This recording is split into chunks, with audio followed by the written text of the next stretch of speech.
La historia no es secreta ni oscura, ni depende de la imaginación de quien la escriba. La historia es estudio y método. Dato mata relato, y los hechos del pasado marcarán el futuro de la humanidad. Buenas noches, Chile. Sea usted del lado que sea. Alarma de apuntes. Vaya por lápiz y cuaderno, porque aquí comienza la clase magistral del que más sabe. El profesor Cristóbal García Huidobro llega a la Metro para contarnos quién fue y lo que realmente pasó. La historia sin fin. Ya está en el aire, en la Metro.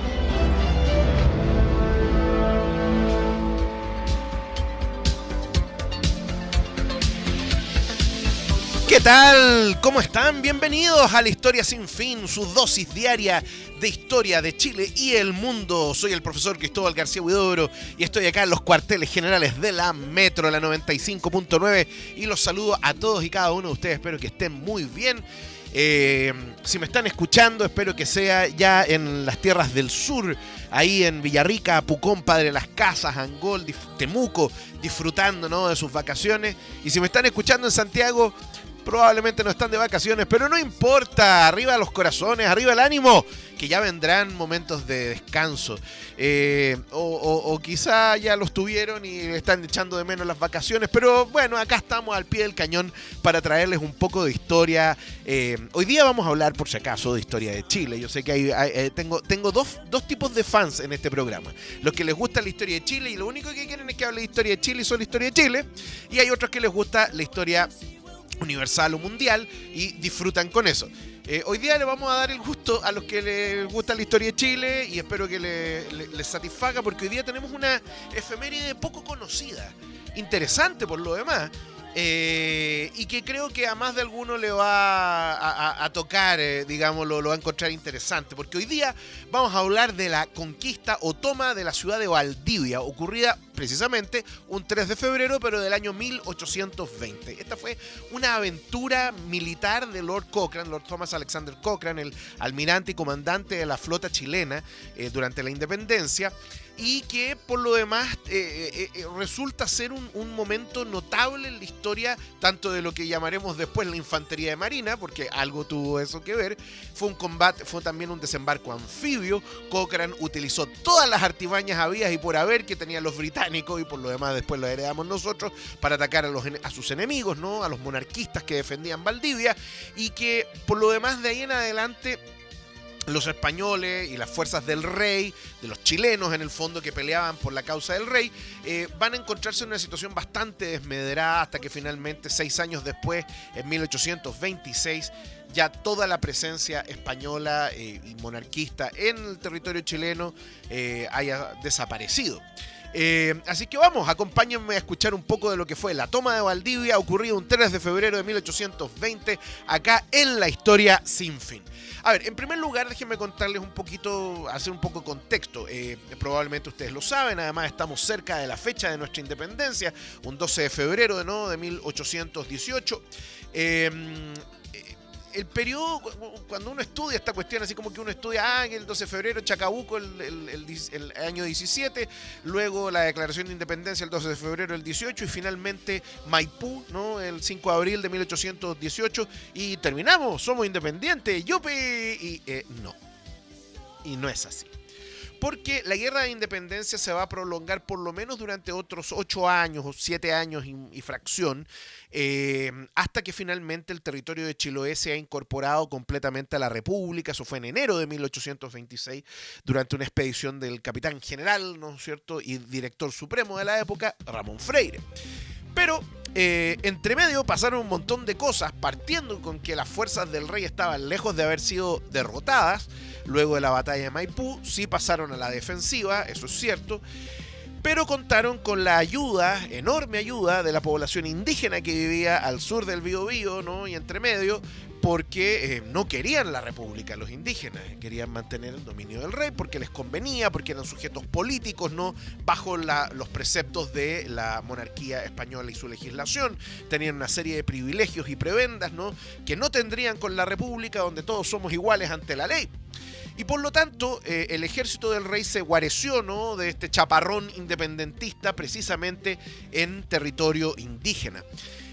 Por eso durante el periodo que va más o menos desde 1818-19 hasta 1825 se le conoce en la historiografía con el nombre, un nombre igual dramático, ¿no? De la guerra a muerte. Benjamín Vicuña Maquena, gran, no sé si historiador, pero sí cronista interesante del siglo XIX, tiene un libro que se llama La Guerra a Muerte, igual lo recomiendo porque es súper entretenido, más allá de que hay harta fantasía dentro del libro de la imaginación, ¿no es cierto?, de Benjamín Vicuña Maquena, pero es un buen libro al fin y al cabo, y de los pocos que hay escritos sobre el tema, por lo demás.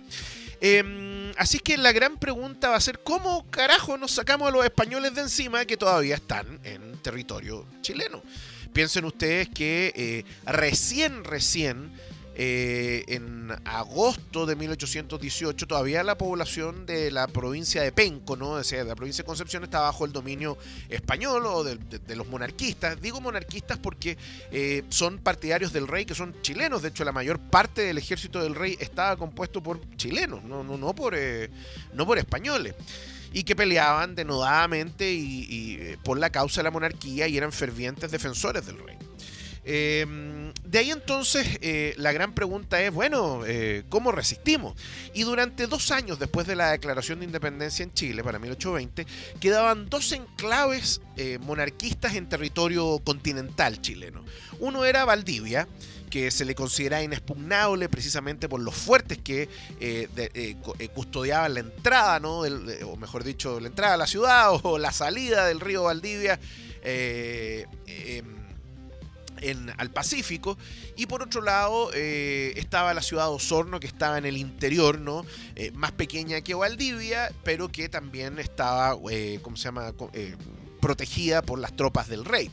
Y evidentemente ya el gran territorio que estaba hacia el sur era Chiloé, ¿no? Y ese era como el antemural del Pacífico de los españoles o de la corona española.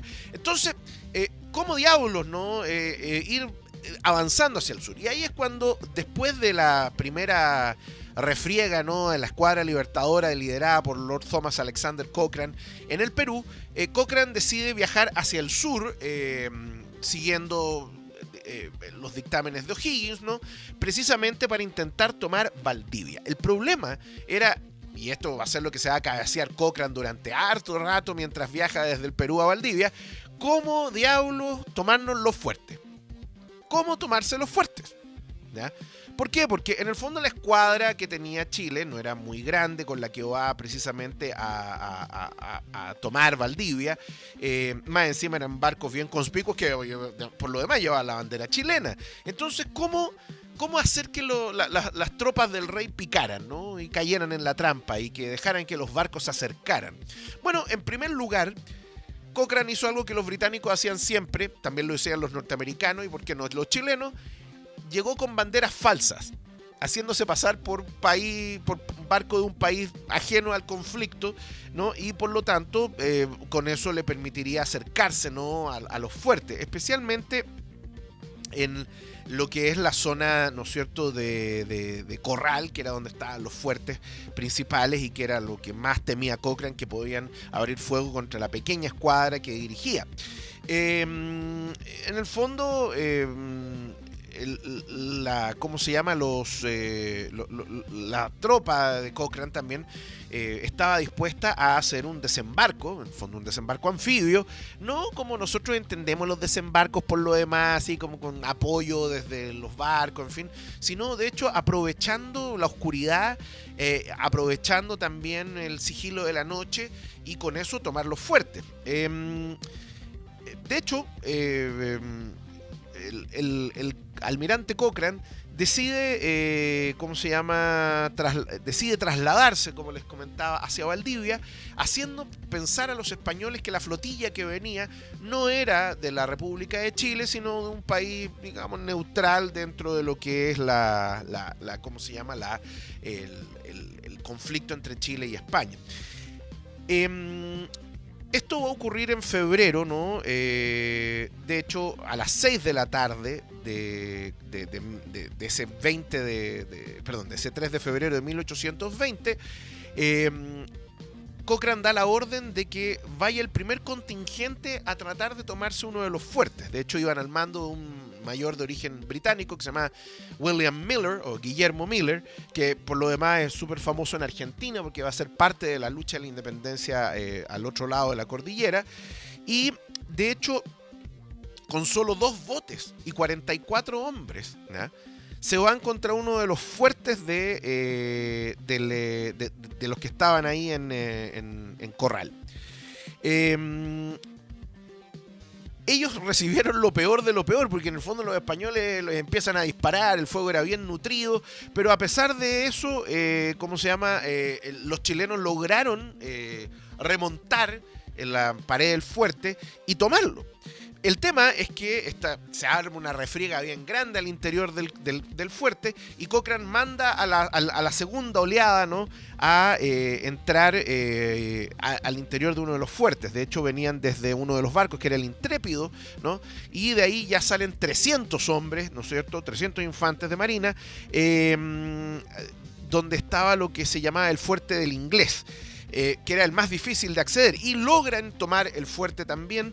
De hecho, las tropas, ¿no?, del rey que estaban ahí, viendo lo que estaba ocurriendo en el fuerte que está al otro lado, en Corral, decidieron salir del fuerte para tratar de ir a auxiliar a sus compañeros, pero bueno, en el fondo no lo lograron. Ahora, el tema es que había logrado tomar ya 2 fuertes Cochrane, pero todavía faltaban los fuertes que estaban más hacia el interior del río, y entre las 9:30 de la noche aproximadamente y las 10:15, ¿no es cierto?, caen uno tras otro las defensas y las baterías, ¿no es cierto?, y los demás fuertes que estaban hacia el interior del río, especialmente en el fuerte de San Carlos, ¿no? Estaba también el Barro, los Amargos y el Chorocamayo, que eran los distintos fuertes y baterías que existían al interior de Valdivia, de la bocatoma del río.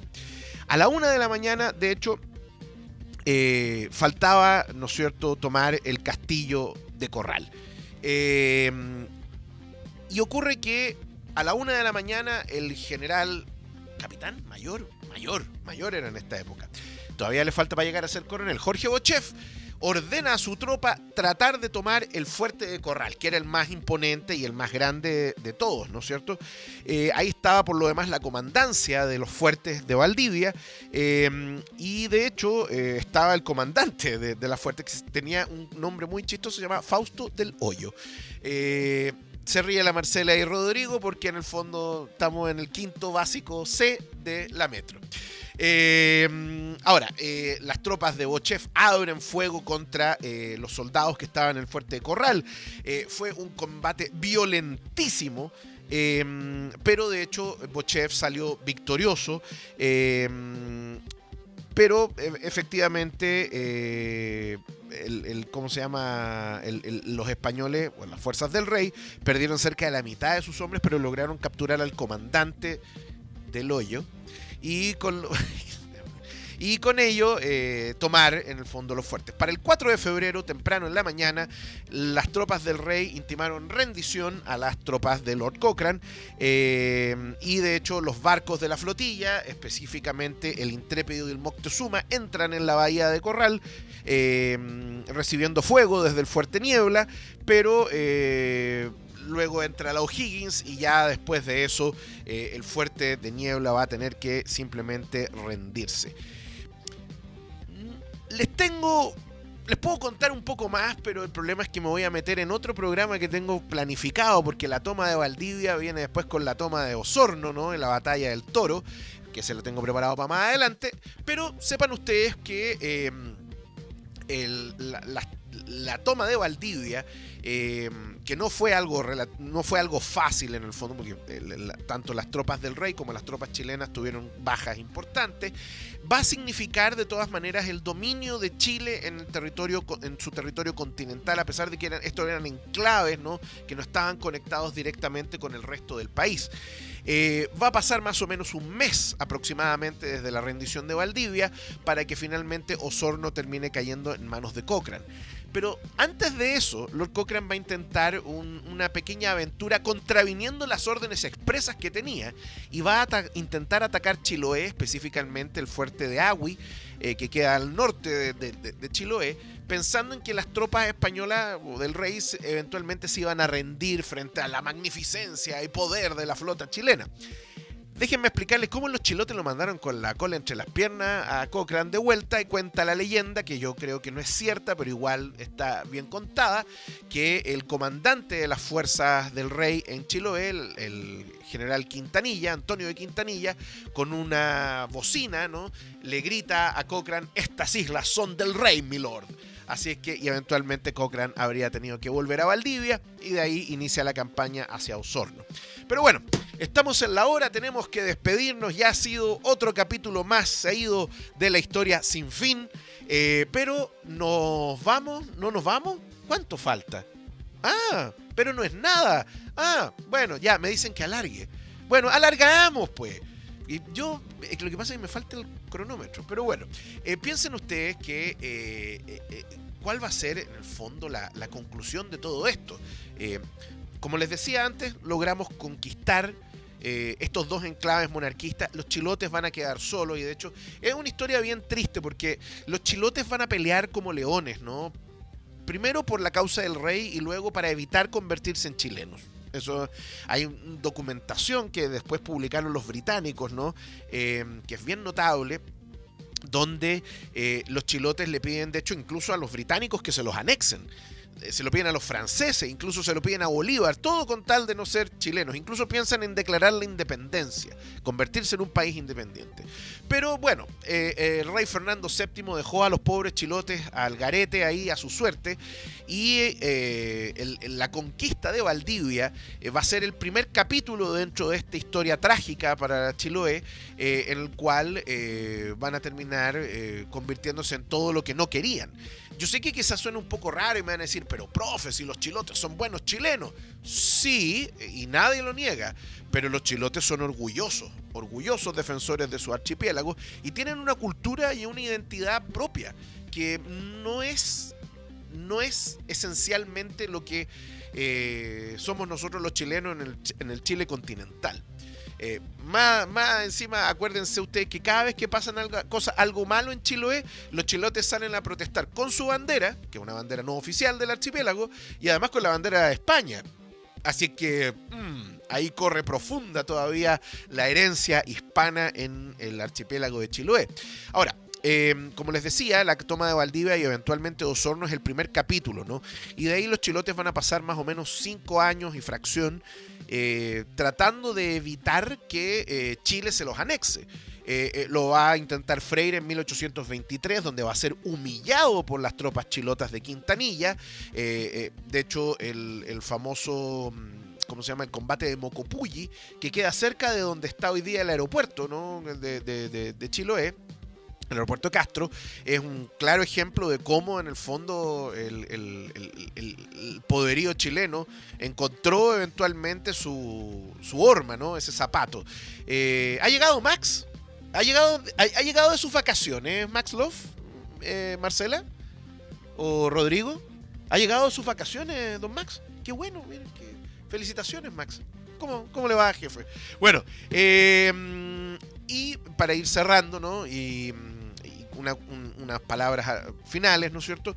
Tomen en consideración que Chiloé no era un territorio rico, donde el clima tampoco acompañaba mucho, pero aún así los chilotes lograron defender su archipiélago hasta que finalmente cayeron bajo las armas de Freire en enero de 1826. Oigan, ya, ahora sí, don Rodrigo, ¿nos podemos ir ahora? Ya, gracias. Hoy día es un día triste para la música porque un 3 de febrero de 1959, de hecho ese día ha pasado a la historia como el día en que murió la música, mueren en un accidente aéreo Buddy Holly, The Big Bopper y Richie Valens, que eran personas extremadamente jóvenes, ¿no? Habían despegado en un Beechcraft monomotor desde Clear Lake en Iowa, y de hecho en un momento el avión, ¿no es cierto?, empieza a perder sustentación y finalmente termina estrellándose, muriendo efectivamente Buddy Holly, The Big Bopper y Richie Valens. Ese 3 de febrero de 1959, de hecho iban a hacer una gira, ¿no?, los tres, que lamentablemente terminó frustrada por la muerte de estos tres grandes compositores. Así que nos vamos hoy día haciéndole honores a estos tres enormes de la música y nos vamos con un tema de Richie Valens, Come On, Let's Go. Acá en La Historia Sin Fin soy el profesor Cristóbal García Huidobro y les mando un fuerte abrazo. Adiós.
Eso es todo por hoy.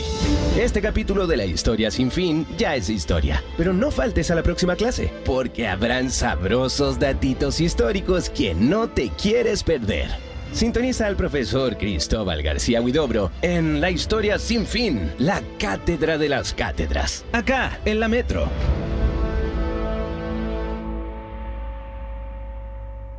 Las opiniones vertidas en este programa son de exclusiva responsabilidad de quienes las emiten y no representan necesariamente el pensamiento de la Metro.